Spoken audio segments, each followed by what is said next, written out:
আজকে আমি আর মা যাব হচ্ছে নৈহাটি, আর সেই জন্য আমি রেডিও হয়ে নিয়েছি। তো জগদ্দল প্ল্যাটফর্মে তো চলে এসেছি, কিন্তু টিকিট তো কাটতে হবে। এদিকে মা গেছে টিকিট কাটতে। টিকিট কাটার কাজটা আমার পক্ষে অসম্ভব অতক্ষণ লাইনে দাঁড়িয়ে। তো স্টেশনে তো অনেকক্ষণ ওয়েট করলাম। ওয়েট করার পর ফাইনালি ট্রেন ঢুকছে, তো ট্রেনেও উঠলাম। কিন্তু আমরা কি করতে যাচ্ছি সেটা তো তোমাদেরকে বলাই হলো না। আমরা যাচ্ছি হচ্ছে মেডিসিন কিনতে, আর মার একটা জিনিস ঠিক করার আছে জুয়েলারির শপ থেকে, সেই জন্য সেখানেও যেতে হবে।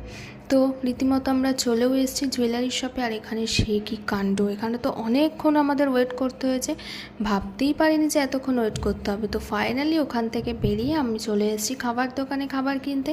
তো আমাদের খাবার কেনা কমপ্লিট।